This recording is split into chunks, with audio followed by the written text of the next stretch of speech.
Well, when you donate the way that our friend Michael Belfatti has done on the Superchats, you get to pick the show topic on this Friday. Welcome to the PHLY Sixers podcast, along with Derek Bodner, Kyle Neubeck. I'm Devon Givens, Brianna producing, all of you in the chat. And we see our guy Mike in there already. Michael Belfatti, this is for you and the rest of the Sixer fans. This is for you that are there. Yes, tell them, Kyle. We got you covered, my man. Paraphrase LeBron. We said we would do this topic when you asked. And look, this is the community that we built. You give us a topic like that, we turn it into a show. And a couple $100. And a couple $100. And convincing. It certainly doesn't hurt. And convincing the GM to maybe send us to Portugal as well. We do the show the way that you want us to do the show here today. And the question from just maybe about a week and a half ago, and Mike says, thanks, folks. Happy Friday. Yes, happy Friday to everybody.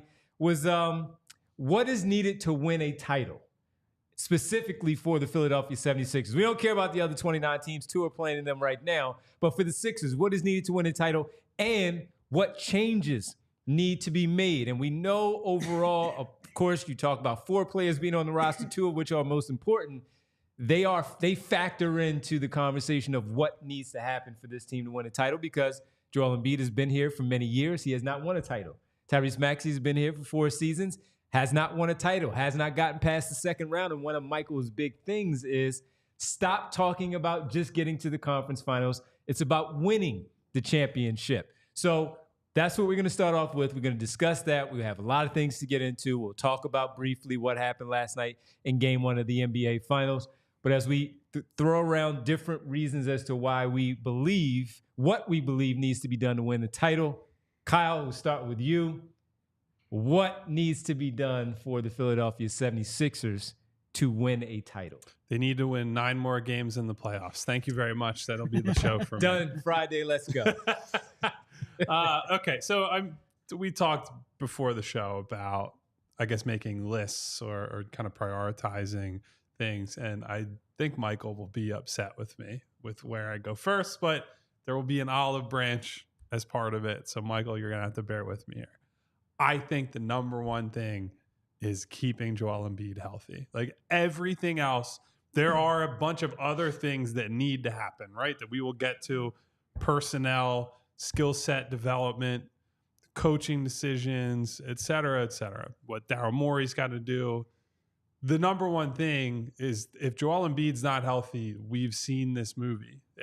It will end poorly. They will not advance. It does not really matter, frankly, how good of a team they're able to put around him if it doesn't start with healthy Joel Embiid. Now, there have been different versions, different levels of injury and illness and things in the playoffs for Joel. Certainly been different levels of play with similar injuries that he's carrying. So it's not to say, look, guys are banged up. We talked about Luka Doncic on this show quite a bit the last couple of weeks about he's carrying knee, back, ankle issues that he's playing through, and he's playing well enough. So I'm not sitting here saying Joel Embiid's got to be 100% every single playoff game, and that's the only way they win. That's not true, because as he knows, as everybody on the team also knows, you got to battle through stuff in the playoffs. You're not going to get to the finish line feeling great, rolling out of bed every day, feeling like, man, I just came off a week off and I'm feeling great. So the olive branch I'm offering to Michael, one of the biggest parts of this, and this is something I advocated for prior to last season, it's something I'm going to continue to advocate for as Joel Embiid gets deeper into his career. I think he needs to play at a lower weight. I just think we have reached the point in his career, especially with all these lower body injuries that have accumulated, right? It started with his feet when he was coming into the league. He's, knock on wood, thankfully mostly been able to avoid those for his whole career, but he's accumulated a lot of knee, ankle, mostly the knee. The knees are really problematic. And the more weight you're carrying, the more stress you're putting on all your extremities. And so we've seen it with, I've used the example of Tim Duncan quite a bit. Tim Duncan started to deal with nagging issues with his knees as he entered his late 20s, early 30s, and he essentially completely reimagined his body and how he was coming into the season. Now, some of that was because he changed his fitness routine, and he's doing more of things he already did. He was a big swimmer throughout his career, and he swam a lot more, I believe, deeper in his career. He, among many other players, got into yoga, but there was just a conscious effort to say, all right, I need to do what it takes to be able to play 82 or as close to 82 games as I can, plus the playoffs and the playing weight that he's at. It's not to say, like, I think it's been overdone to say Joel is not in shape, but if he's 260 rather than 280, I think that allows him to get up and down the floor more. I think that allows him, frankly, to just have more energy left when you get into the fourth quarters of games, which typically has been he wears down. It's part of why they've had crunch time issues in the past. Some of it is just lack of execution, but some of it is the conditioning at the end of games. Guys pushing 280, 285, 300 pounds, whatever it is, dragging the team to respectability on both ends. He's not always going to have it. And so that is a major component of it is, look, Joel has changed his diet. He's been more serious about what he has to do to take care of himself on the conditioning front, all of that. And it still has not been enough. So I think he and the team need to look at, all right, what is everything we can do? And I think that is part of the health equation for him as he moves from his early 30s into, 3-4 years from now. Yeah. We'll be talking about these are the final good years of his career. And look, you're not going to do anything that's going to guarantee Joel Embiid's health. He could be playing at 240. You cannot guarantee his health, especially not with the number of injuries that he's had. But you're doing two things. One, you are increasing your odds. Like if right now you would say you have a 50-50 chance of Joel Embiid being healthy by playoff time, maybe you can get that up to 70 or 80%. But also you're just changing sort of like the baseline of his pain threshold, because when you have multiple meniscectomies on the same knee, odds are he's not going to play very many games at 100%, or at least most players who have had multiple surgeries and multiple portions of their meniscus removed do not play very many games at 100%. But if you're carrying less weight, maybe your base level is 85% instead of 70%, and that might make him more effective. That might make him, better able to play heavy minutes in the playoffs, what have you. I think just playing at a lower weight will help somebody who has had, and I think Kyle's point is right. This is a bigger concern, or at least a bigger suggestion, because he is now multiple surgeries on that knee, and he's had so many lower body injuries. It's not just aging, it's also just being able to deal with the injury history that he has. I think that is 100% fair. Will we see it? I don't know. We've never really seen, even when Joel Embiid comes back in better shape, he's never really shed a ton of weight. We'll see how he looks next fall, but I think that is 100% fair. It seems like he does focus when we see things in the offseason before they get to training camp. We'll see some video maybe from Drew Hanlon, and he'll be out there on the floor working out, and you say, oh, he looks pretty good. And that the way his body type looks at that moment. And then when you get to training camp, it may be a little bit different from what we saw maybe in some time in July.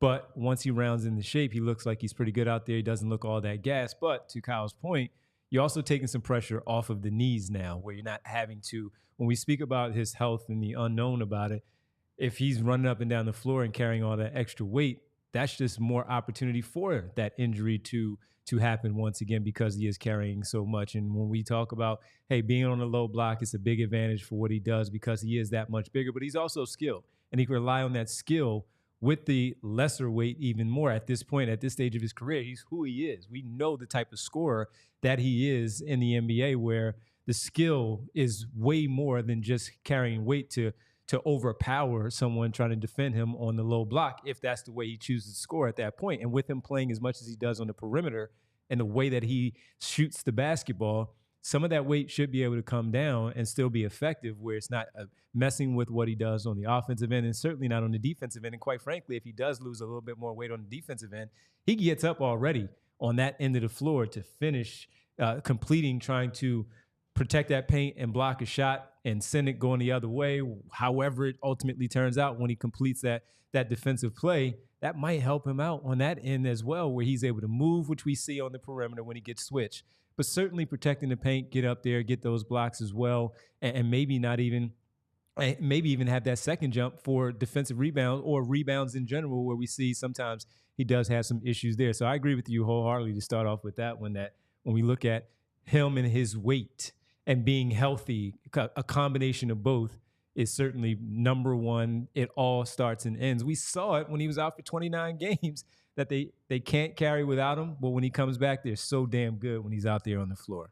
And I think, like, to that point, Devon, I just think that ties into so many of the areas that are, some people would look at them as, all right, this is a skill that needs to grow, or this is something he needs to do better. Some of that will just come naturally from having more energy, from, you know, not having all that stress carried on his body every single night. For example, switch defending is something I think he's good at. He's not great at, but because you want him near the rim as much as possible. Sure. That's where his strengths are. But if he can move a little bit quicker, then you're going to be more effective with hedges and traps and blitzes when you're attacking other teams' pick and rolls. And it's also easier for, after you do that, for you to get back to the paint, or for you to rotate in in an instance where he might be on the weak side for whatever reason, to get to a potential shot blocking opportunity, to get in there, get in the mix for a potential rebound.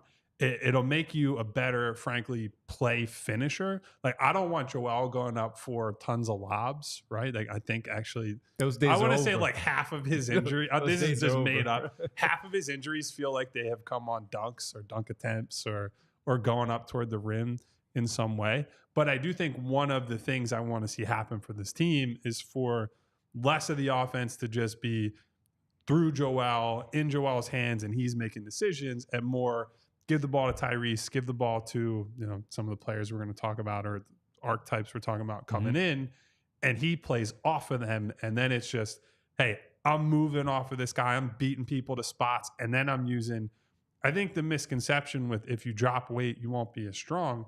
You want to build the core strength, right? I think that's something that we've seen with a guy like Al Horford. Al Horford has given up height and weight to Joel Embiid. And because he's had such tremendous core strength over the years, he's been able to just stand him up and I'll say, you're not going to move me as much as you think you are. And so I just think there will be so many benefits, and there's almost zero downside, especially when you consider the only other guy who you might actually bother you in a, you know, like a post-up type battle is Jokic, right? Other than that, that would be a high-class problem to have if you're worried about that. You got to get to that finals and worry about that. And we've seen Joel Embiid can give Jokic a ton of problems on the other end of the floor, which to me has always been the key to beating Jokic, right? It's not that you're going to stop him. He's such a brilliant offensive player that you double him, he finds the open guy, you single cover him, he can attack single coverage. But if you can make him work and put him in space and make sure that he is a focal point of your game plan on the other end of the floor, that's when the Nuggets get in trouble. AC Phillip brings up a good point to your point about the ferocious dunks that he tries. You mentioned the last two meniscus injuries are at the end of those is because he's trying to tear down the rim. And you see it, you know when it's about to happen, and you're like, please just land okay after you do that, because that's exactly what he does. He tries to rip the rim down, and then at the end, we see that he's now dealing with some sort of knee injury at that point. So I agree. And look, man, a dunk, the way that dunks are in today's game anyway, if they're poster dunks because you have to dunk the way, like when we see Kelly Oubre trying to dunk and we say he attacks the rim, and that's okay. He misses a lot, but he attacks the rim.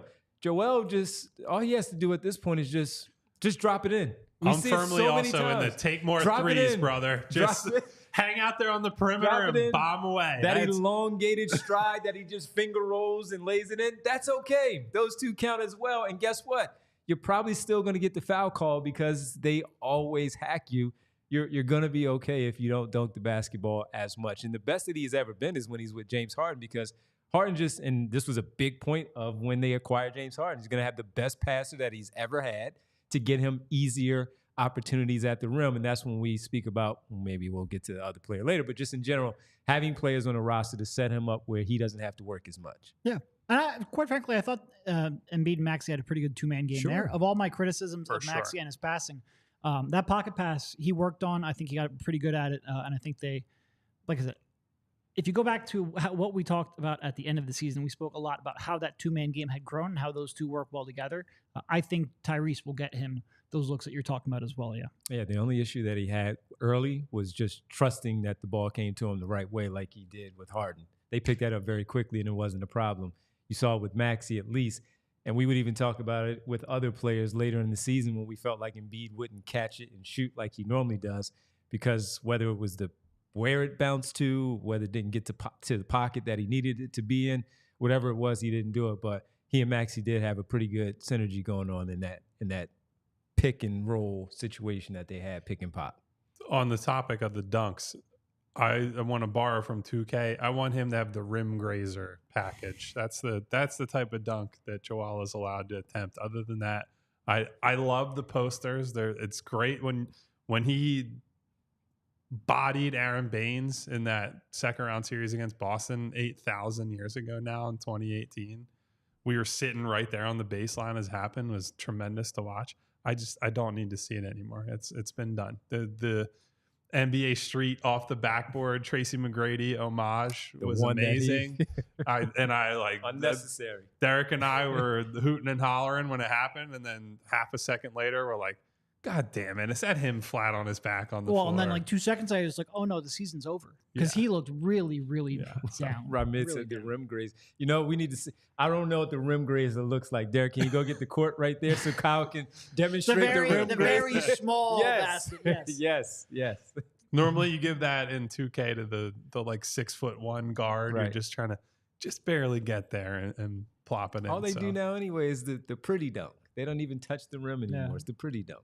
So do that, Joel. Do that. All right, we'll get to Derek's first installment here of what needs to be done to win a title for the 76ers after this quick one. Yeah, well, look, if you're tired of watching your favorite 7-footer from Cameroon yelp in pain on the floor, if you've experienced a few too many second-round losses, then you, like I know, sometimes we have to deal with adversity in life, and we got to find a way to choose chill. And then once you do choose chill, you can reach for an ice cold Coors Light. And with Coors Light, you know you're getting an ice cold beer when the mountains turn blue on the bottles and cans as they hit that perfect temperature for the summer months. You know, thankfully, as much as we talk about all the consternation that the Sixers cause us, the anger, the mistrust, all that, we do have a lot of time of the year because they're early exits where we don't have to worry about that. We just talk about theoretical teams and trades and free agents. And the Sixers are sort of removed from our lives, and we can just sit here and say, I'm choosing chill. I'm having a good time with basketball and the finals and everything that's going on. I can just sit on my couch and choose an ice cold Coors Light that is cold layered, cold filtered, cold packaged for a smooth finish, and get that mountain cold refreshment while not having to really think about the Sixers until September or October. That's a lie. Until July, when things start to really heat up for free agency. But when you choose to rise above it all, I want you to choose chill and choose Coors Light. Get Coors Light delivered straight to your door with Instacart by going to CoorsLight.com/PHLY basketball. Celebrate responsibly. Coors Brewing Company, Golden, Colorado. Well, you cannot be chill if you're not getting good sleep. So we also want to make sure we tell you about Sleep Healthy PA. At Sleep Healthy PA, they are committed to helping Philadelphia residents stop the snore and find solutions for sleep apnea that will allow you to rest well and improve your health. What causes sleep apnea? There is a choke point in the throat that causes snoring. Dr. Andrew Cohen, a board-certified in dental sleep medicine, and his staff will work one-on-one with you to provide first-class care that will meet your needs. Many physicians aren't equipped to provide other options outside of CPAP machines. More than anything, he just wants to see his patients healthy. If you're tired of CPAP machines that are cumbersome, there's significant other tired of it too. Note, 50% of divorces cite snoring as a main issue. Sleep Healthy PA is based in Jenkintown. He's worked for years to educate dentists across the country on his personal approach to helping those with sleep apnea. His team is committed to stopping the snore. Tell him PHLY sent you and receive 15% off your initial workup. Here's a quick rundown of the process. There's an initial 2-hour initial exam, which is split into 2 sessions. One for information gathering, including medical history and imaging. The other to review results and share recommendations. If you are experiencing sleep apnea and are looking for a custom solution to stop the snore, reach out to Dr. Andrew Cohen at sleephealthypa.com or call 215-337-2501. Tell him PHLY sent you. Just got a little bright over here, Did fellas. a little bright? Yeah. A little bright? Might even say that the future is bright with our friends at Shady Rays. Ah, Guys, it's time to put on our rose-colored glasses and explain to the people why the future is bright for, unfortunately, the Boston Celtics. Brought to you by Shady Rays. Head to shadyrays.com. Use code PHLY at checkout. We're 35% off of polarized sunglasses. So, brief detour here to say, boy, that finals game sucked last night. And trying to talk ourselves into a Dallas Mavericks series win, or they're going to make it interesting, and Luka's going to play great. And Let's be honest, Luka we played mostly just didn't want Boston to win. Yeah, and look, like That's a Luka fact. played pretty well. Like, I'd say good, not great. Right? Got his 30, but was not an especially effective playmaker. Kyrie doesn't play well. The Celtics get Kristaps Porzingis coming back from injury, and he just absolutely dominates his minutes on both ends of the floor. And it was just a real eye-opening moment to be like, oh yeah, that's right. That guy's really good too. And they didn't even need him to sleepwalk through yeah. the Eastern Conference final, or through the Eastern Conference entirely. So I was a little bit bummed out. And as we're talking about Joel Embiid and what he needs to do and what the team needs to do in order to get to this next, the highest tier of the NBA, it really must be nice for Celtics fans to root for a team whose best player had 16 points on 16 shots, and the game was just never close. It got down to 8 points at one point in the third quarter when the Celtics had their pretty semi-regular CTE quarter, is what I refer to it as, where they just started, doing all kinds of dumb shit, turning the ball over, missing open shots, whatever. And that was as close as it felt the entire night. So the future is very bright for the Boston Celtics. Yeah, it is. Unfortunately. It's a bitter pill to swallow in Philadelphia. Unfortunately. So, yeah, we'll see how it goes with that one. Next game, game 2, will be on Sunday. We'll see if Dallas makes enough adjustments where they hopefully extend this series. You guys mentioned it yesterday. Some, saying it could be as early as 4, maybe even 5, depending on how Porzingis looked. Came back as if he never had that time off. But I guess I feel like every time the Sixers have someone come back from a 2-month injury, he goes 0 for 5 for 3 points and is unplayable. Porzingis just made the first few shots and it looked very easy out there on the floor. Just shooting over guys like they were. It's like, who's the guy? I believe he's from China. Yi Jianlin. Yeah, Billy King, who shot over the chair in the workout. Billy Kristaps King was shooting over chairs in the NBA Finals last night. He really was. Basically, what it came down to. Yeah, he really was. All right, Derek, your first entry. What do you have? We agree with the Embiid part for Kyle. Where are you going? So, Michael, I just want to be clear here. We're mainly starting off with people already on the team because that is the most realistic pathway forward. Most of the people that we're talking about, that we spent the last month talking about, outside of maybe LeBron James, wouldn't come in here and be the Sixers' best player. A lot of times not even their second best player. So in order to get that next step, a lot of that's going to come down to internal development or at least being healthy when it matters. So when I bring up Tyrese Maxey, it's not to criticize him. We know he's only 23. We're all very happy with the progress that he has made. I want to get that out front. But it would make things a lot easier if he took another leap forward, especially when we talk about playmaking. Not only making that pocket pass to Embiid, not only being able to set him up, but using the attention they draw to create open shots, skip passes to the corner, cutters, rollers, things of that sort. Maybe even a lob every now and then, which the Sixers really don't do. But if he can make that jump. An on-target lob. Sure. Yes. Not just throw it high in the air. That's not, Right.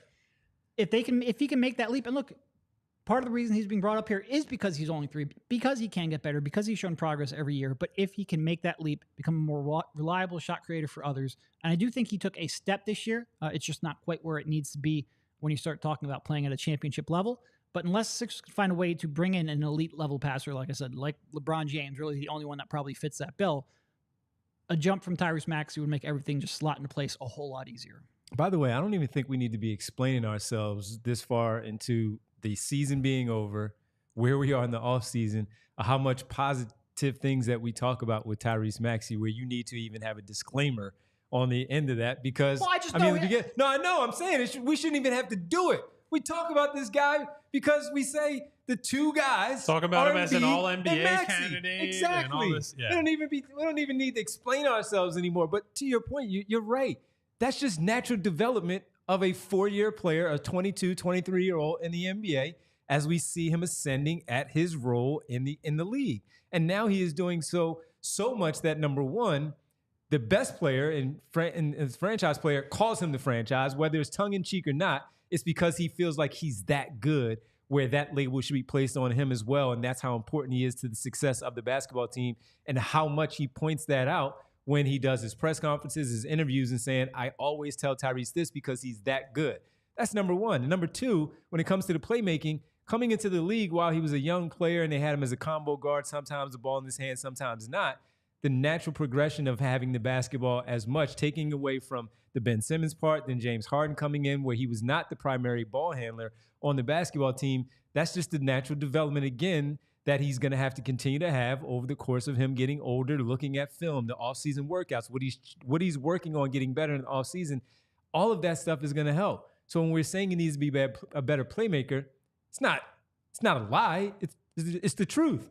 And even when you hear them talking about it at the end of the season, they mention it themselves that it's something within the Sixers organization that they would like to see from him in year number 5. It's not a knock. It's just how much more can he help out now, where that number jumps from 6 assists to maybe 8 or 9 assists and getting easier bucket opportunities for other, because you are the point guard. Driving to the rim, the defense collapses. Yes, you have a great layup package where you can do so many things and finish, but also that drop off to that open teammate on either side of the rim will help you out and getting easier buckets for them, but also depending on how they defend you when you're driving, what does that mean? So you're absolutely right with Tyrese Maxey just simply taking that next step and being almost not even an elite passer yet in year 5, but just a much improved passer in year number 5, where you're looking at it saying, man, and you could see the difference in his playmaking for what he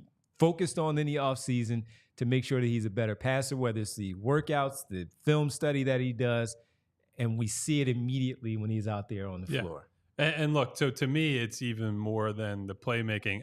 I just want Tyrese to have more counters. And I think he talked quite a bit about being the top guy on the scouting report with Joel out and how much that taught him about, okay, well, so this is what I'm going to face moving forward. When we get to the playoffs, when we're playing against elite competition, I'm going to see these kitchen sink defenses, right? I'm going to get trapped. They're going to take away my ability to go right because teams know he doesn't want to go left. And they know generally he doesn't want to settle for mid-range shots, and that generally he's not going to throw the over-the-top skip pass. Although I think we have seen those come with relative infrequency, but we're seeing them more than we saw early in his career. So it's just being able to see, okay, they line up this way. How do I react to that? How do I throw that back at them? And the development of his step back jumper has obviously been a huge one, right? Because with his speed, teams tried to sit off of him and he sells the drive and then says, no, I'm stepping back and I'm clearing a pretty good amount of space to take a 3-point shot that he hits with a great frequency from out there, despite how difficult that shot is. So it is the playmaking, because he is going to be the lead guard for this team unless there's a big development with who they trade for, who they draft, whatnot. I want to see more playmaking, but I also want to see just more dribble counters, more regular use of that mid-range pull-up that we saw that toward the end of last season, had more success with it. Just the further, it doesn't have to be a quantum leap, right? Like we've already seen last year, he got to over 6 assists a game, less than 2 turnovers. I actually, frankly, would be okay with a little more aggressiveness and some more turnovers as a result of that, because I do think some of those low turnover games are misleading in that it's playing conservative rather than taking care of the basketball. And I do think there's a difference. So I hope that, I've talked about on the show recently, Nick Nurse at the beginning of seasons tells guys like, hey, you can experiment. I want to just like test things out, and everybody can shoot threes and everybody can attack and do all that. I hope that he's in Tyrese's ear to start next season and says, I want you to be more adventurous as a passer and as a playmaker, and figure out sort of where that line is between you're taking care of the basketball, but you're also not really getting the maximum value that you could out of your vision and out of your playmaking. So it's none of this is like a huge ask, I don't think. It's just along that natural progression that I think he's shown everywhere else. And I just want to, like, some people will be like, oh, well, you shouldn't be asked to run an offense or have him run the offense less or yada, yada, yada. I don't think this is running an offense. I think it's anytime your top scorer is also, or one of your top scorers is also an elite playmaker, it just makes everything easier. Like I said this in the chat, but like if you say somebody, well, his only role or his role is to score, it's a very polite way of saying he's not good enough at passing. Like Kelly is only a scorer. Well, yeah, that's because he can't pass. And if Or Kelly doesn't want to. And if Kelly could pass, then his shots would be easier. There'd be fewer missed opportunities in terms of creating shots for others. The offense would flow more smoothly. There's a little bit, to a lesser degree, because Maxey's we can criticize Maxey's passing. He's worlds better than someone like Kelly. But there's a little bit of that with Maxey too. And it's, his shots would be easier. His drives would be easier if defenses were a little more worried about him manipulating defense.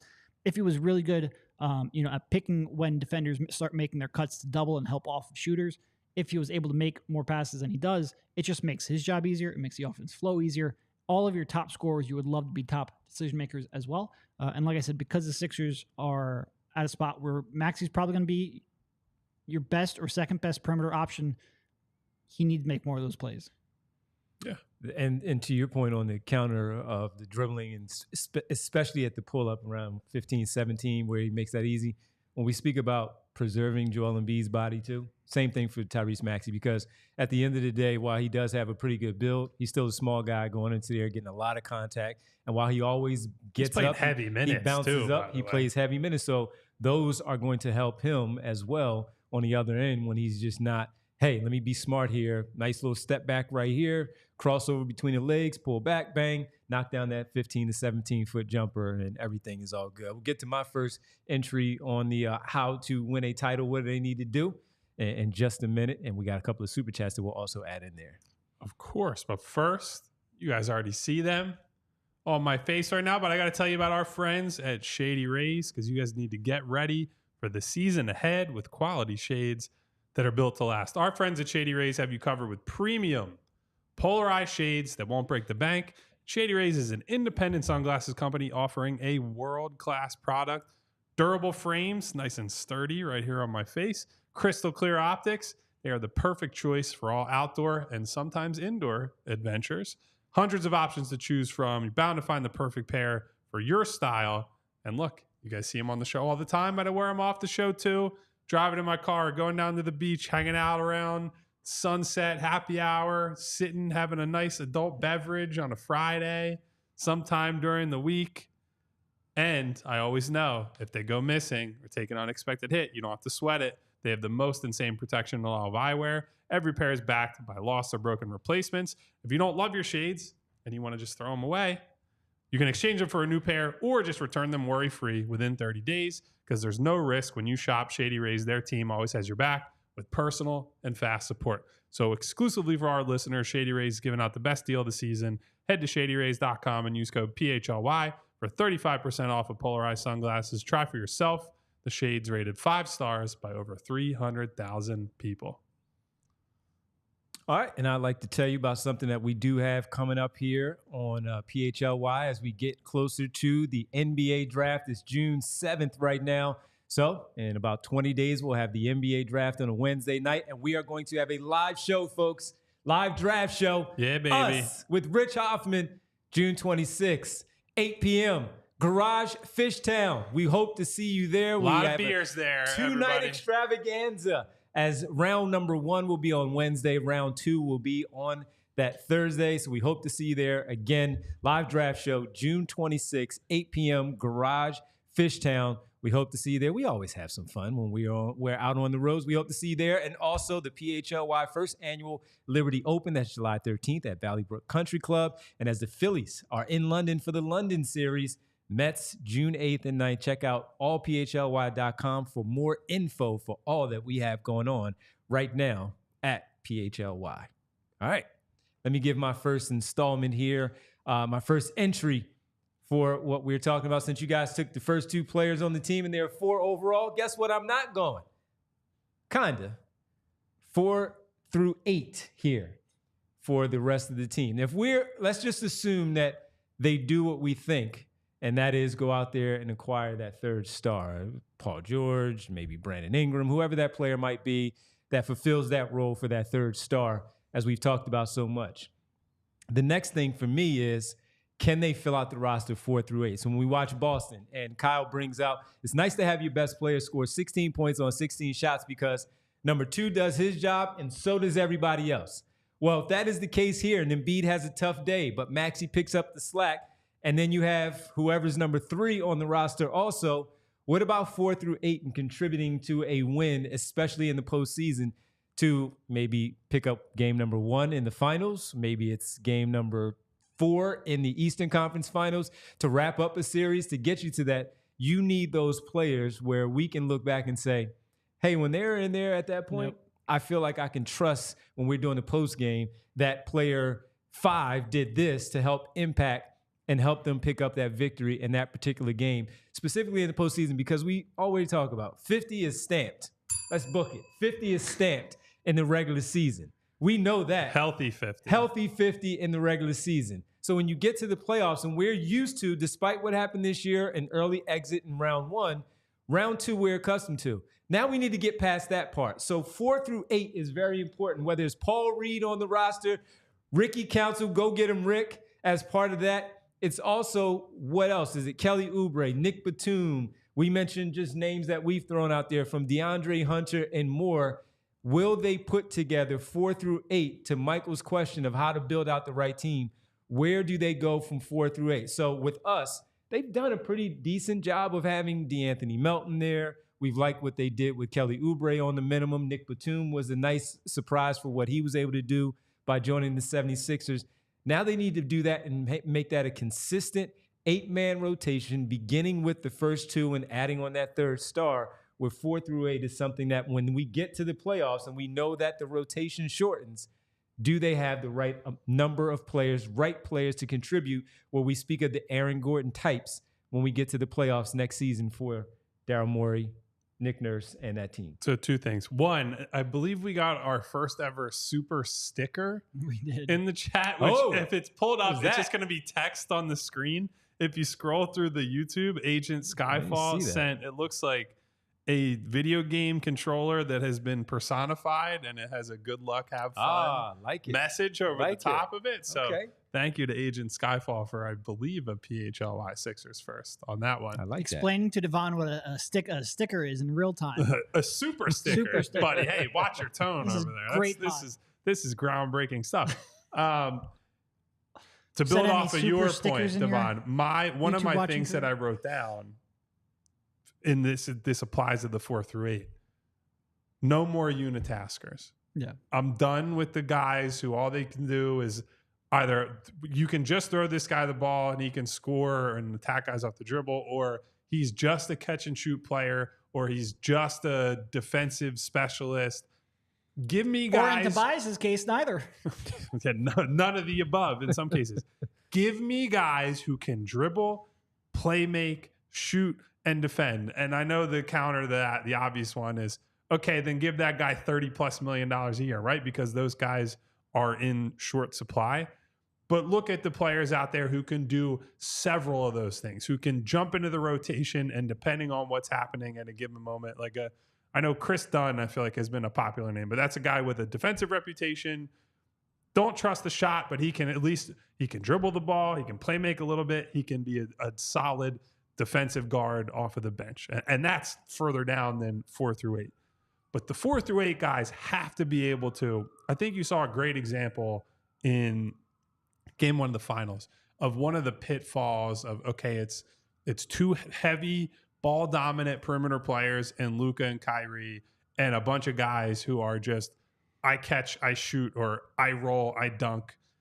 When Kyrie Irving has a tough game, the fallback options are not great, right? Like Derek Jones, you're not going to ask to create a whole lot. I think PJ Washington can do a little more, but even then, he had a decent game last night, and it was a deck chair on the Titanic. And so I think rather than putting everything on Maxey, as we come off of that topic we had about his need for counters and playmaking, you need to have someone who's not 38-year-old Kyle Lowry to give the ball to, that he can run an action and Maxey's the off-ball guy. And so that you can use Maxey's gravity as a shooter away from the play. And he can be a guy who attacks closeouts rather than having to be the pick and roll guy over and over and over and over again.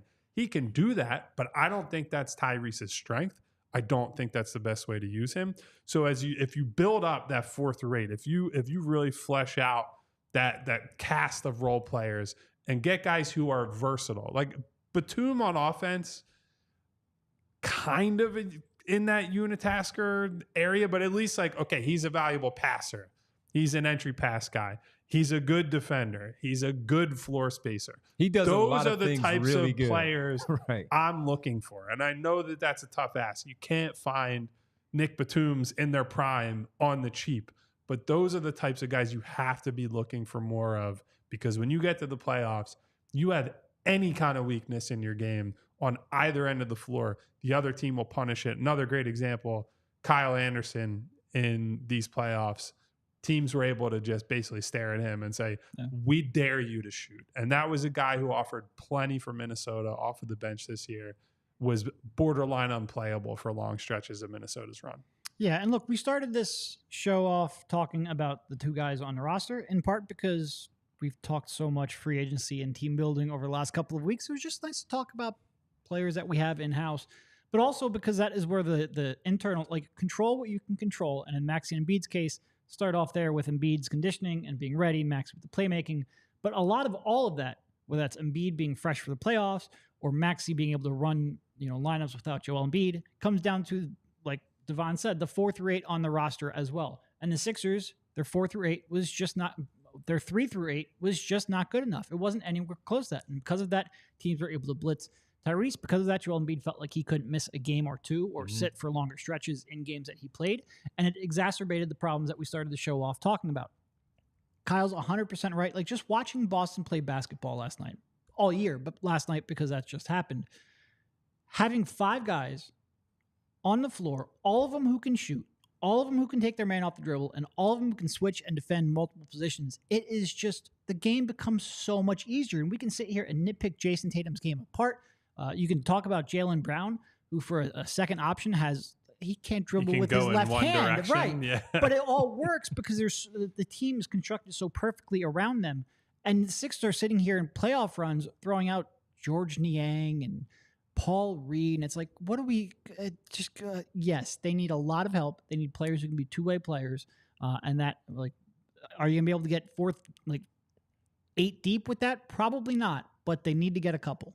And Spo Babby says 3 through 8. Thank you. Yes, 3 through 8. Yeah. Because look, the only reason I said 4 through 8 is because we still got to talk about the 3 part, I think. We just assume that they're going to go out there and try to add that third star. So that third star is going to be that guy, but it's more of who else behind those 3, if there is that third and he's not Tobias Harris, can get it done in the 4 through 8. So that's the reason. And Phil W says, can you please stop trying to acquire somebody at $50 million?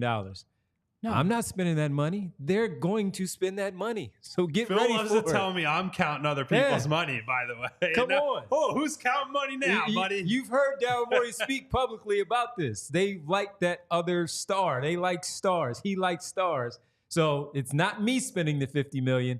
That's why we talk about it the way that we do, because we just assume that they're going to spend somebody and pay them somewhere roughly to that salary. Another super chat before we get to Kyle's next one, and we're going to run through these pretty quickly. Brian Pumper, new to the channel, fellas. Thank you, Brian. Appreciate joining us. Maxey, his photo, by the way, have you seen the video that it's referencing? And that story is great. Oh my! Man. There's a new angle every single day. Exactly. For any of our audio only listeners, and we do have quite a few of those. It's the guy who did a Zoom call for his arraignment, his court date, and for his license, had a suspended license and was asking for he was in his car driving while he's dealing with a driving related issue. And It's the best. It's a funny reaction. I hope that he's doing okay, because it appears that there are layers to this that people were not aware of. But the photo is very funny. Yes, Brian, it's always great. So he says, Maxey should be your guy's focal point. The guy's a dog, and Embiid should take a step back. Well, we did talk about this week. That to me, I think the strategy is Joel dominates the first 3 quarters. Maxey takes you home. Like I think that is in my perfect world, that's the formula. It worked for Kobe and Shaq. Frankly, I think it works for the Nuggets with Murray and Jokic. Like that's a lot of what they do. Like Jokic is a huge focal point for them. But if you're talking about who's the guy who delivers in big moments, is taking the big shots, it's Murray. And so I think the formula is not so much Maxey's the guy and he's the featured player. It's you let Joel do his thing, wear teams down, and then Tyrese, as the guy who generally has more left with 8 to 10 minutes left, give him the ball, run the 2-man game, and figure it out. And part of it's situational too. Like if you're playing a team who can only play a drop big and Maxey has a lot of space to cook, then let him cook. And if Embiid does get the ball in those late stretches there in the fourth, we know one thing that a lot don't have. Someone brought up the Shaq part. He can make his free throws, and that's a big advantage that a lot of centers don't have in the league for the Sixers. One more from Furious. We appreciate it. A nice donation. We appreciate it as always. Do you guys think the Euro steps and coming down on one leg for Joel layups needs to be more reduced for his health? Never seen a 300-pound man play like him. Seems to be causing all of these lower body injuries. The one thing for me when it comes to the Euro steps, I don't mind it at all because he's avoiding going into the player that's defending him, and that's less contact right there. By the way, when you say you've never seen a 300-man play like that, there are not many who can play like that to do what he does with the finesse part of the game. As much as the power game that many would like to see on the low block, the finesse game, many 300-pounders can't do that for what he does. So I would just push back a little bit on that piece because I think the Euro steps does take away from avoiding some of that contact and running into the defenders overall. I mean, if I was trying to sit here and tell you, I know how much damage a Euro step does versus another type of move to the basket, I'd just be making things up. Yeah, so we don't. None of us are. We might Google a hell of a lot of injury stuff. Even if I asked a doctor, do you think a doctor could give you a clear answer on what a Euro step, what amount of pain or meniscus damage or whatever it might be that does versus landing after a dunk? Like they'd be like, "Oh, you might get in the ballpark." That's a good question. Let me think about that. That's probably where they go. Thousands of players to study over a long period of time. Yeah. So I get the concern. Kyle, since we're going to run through these pretty quickly, what is another one that you feel building out a tight team? I mean, you could argue this should be number one. They have to get a 2-way wing. It has to be. Now, look, maybe it doesn't have to be a true third star, although we've debated that back and forth on the show quite a bit. It doesn't necessarily have to be Paul George, Jimmy Butler, LeBron James, one of these guys. They have to get you mentioned a legitimate third guy. Yeah. Wherever that falls, whether it's in the $25 million range, whether it's up at that top of the market, max contract type of player, they need the third guy who is not going to take 2 shots and be anonymous in the final game of your season. They need someone who the shot's not there, you're struggling to do something, and that guy can just go and absolutely dog somebody on the other end of the floor. Someone who's going to go get 12 defensive rebounds, someone who's going to attack the glass aggressively, someone who can play make off of the dribble. Generally, those are top of the market, max contract things, like getting all of that in one high-level player, somebody who can pick you up when Maxey and Joel both have bad stretches or bad games at the same time. That's generally why Daryl Morey and a lot of other GMs have been in the get the stars and figure the rest out later camp. Whether that's realistic anymore, I'm not sure. But going along with that, I want the 4 through 8 guys to be versatile and flexible rather than this guy does this specific thing. The third guy should be in that mold too. They need somebody who, one of the great third guys in recent years has been Chris Middleton. Like his ability to just, Giannis is he's struggling at the Need me free to throw go off line, here? and Drew Holiday, the shot's not there tonight. I'm gonna go get 40 and just do something like. They need somebody with that type of scoring ceiling, who's also capable of doing other stuff. I know I've talked down on Chris Middleton for where his body is at these days, but before his knee and these other issues that he's had where his body started to betray him, he was that perfect third option for a really high level team. So that's the type of person I'm looking for. What's another one for you? I mean, just quick decision makers. This might be an overreaction to Tobias all these years, but like I can't. Jab step, pump fake, jab step, back down. I can't do it. I can't. I want less of it from Joel too. Sure. Make absolutely, a decision. Absolutely. And yeah, the game just becomes so much easier when you don't give a defense the chance to reset. And so many of the Sixers' top scorers gave the defense 2 or 3 seconds to recover, to scram back, to get back into the matchups they want.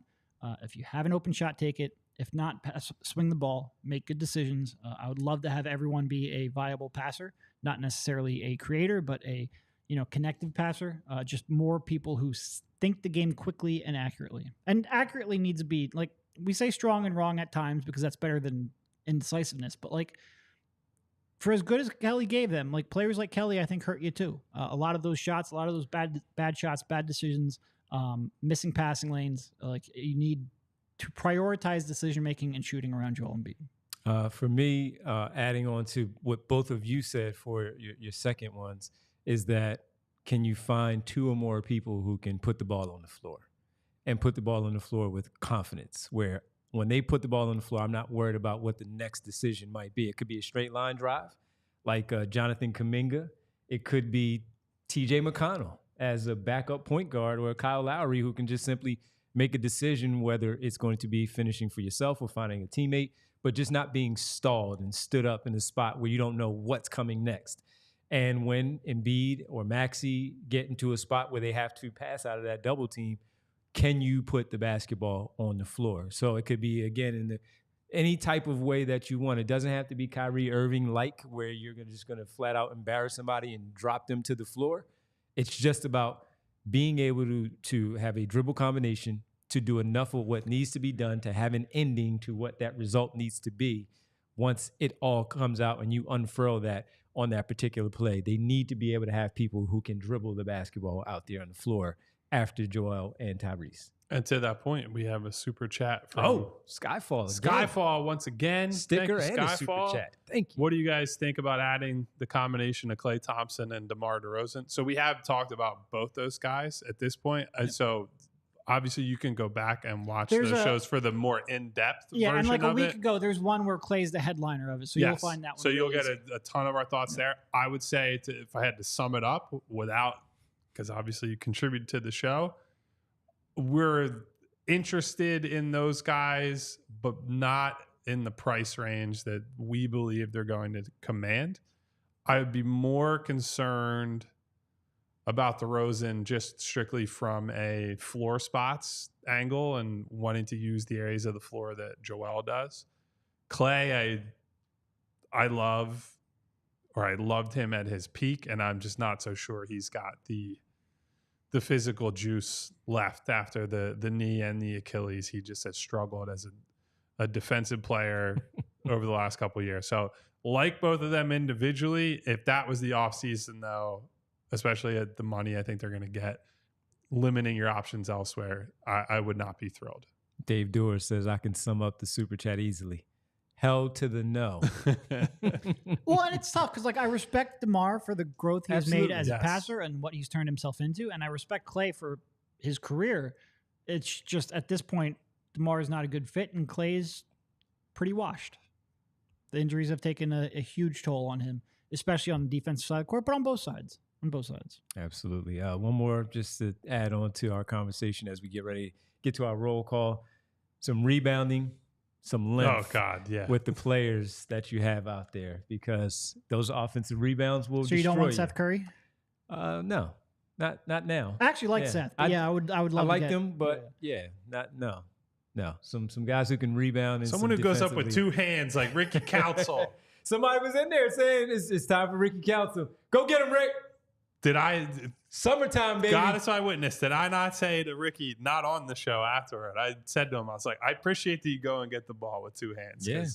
Frankly, I don't think all your teammates do.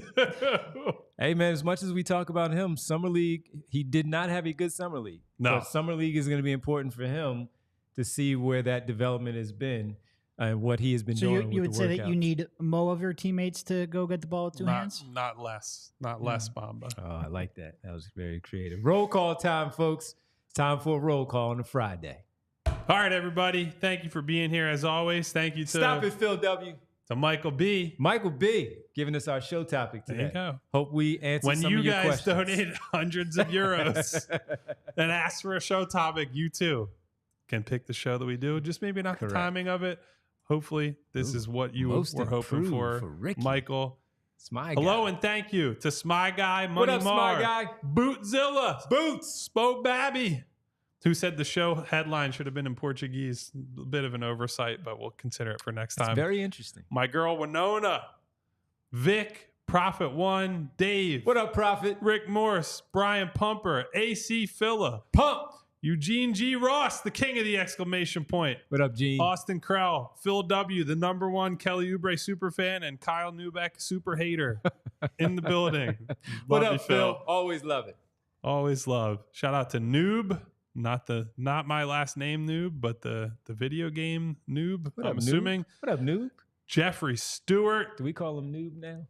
We can call him Noob. You know what's funny is my dad amongst his friends goes by Noob or Newbie, and that was like because That was before it was a predated, thing. Yeah, like so it's the Michael Bolton in Office Space. Why should I change? He's the one who sucks. Ash Monroe, Randy Classic. Rubart. Who What up, else Ash? we got in here? Randy. Mac Mon. Mac Mon. Instead of Mac Man, it's Mac Mon. What up, Mac? He's a reggaeton Mac Man or I Mac like Main. it. I like don't know. it. Hard to know. That's crazy. Agent Skyfall doubling up on the super sticker, by the way. Once again, What I have to up, reiterate Agent? the super sticker and the super chat from Skyfall. Bree, who were our other super We actually chatters had a today? super chat drop in right at the end. while Did you were we? doing the Oh, roll from call. Brian Pumper. Yeah. I believe a guy like John Collins would be a nice option, but that Jazz GM is a wild boy. That was a Brian, name that you I know mentioned. you're a new face of the show, Kyle but if you go mentioned back and watch our who are the Aaron Gordon type candidates show, I brought up John Collins Sure as a did. guy who I Yep. think could be an interesting buy low guy if they don't get their top of the market options. So, Brian, I like everybody in the chat, but I like you even a little bit more today because we're in lockstep. Sean Sharp, Chuck AF, Thanks, Furies. Vince Pellegrini, who didn't show up to work today, but still hanging out in the chat. We love you, Vince. There you go. Seth Fisher. That's probably about it for today, And everybody. we got to shout out Prophet One for saying Bree, the goddess of There we go. PHLY. Thank you to Bree. Thank you to you guys. If you haven't already, hit the subscribe button, hit the bell icon so you get notifications each and every time we go live. If you hit the thumbs up button, Like it. you'll probably have a better weekend than you would have otherwise. I hope everybody enjoys some relaxation, some good vibes, Don't forget good your weather, shades, some folks. shady Make sure rays. you Oh, try look at these that. out. Devon You putting try on the these out. shades. Look at Maybe an that. Olipop, maybe Maybe a an Coors Olipop. Light, Yeah. maybe some other sponsor that Look at you that. haven't heard of yet. We'll be back here on Monday at 2:30. We'll see you then. See ya. We all silly like the mayor.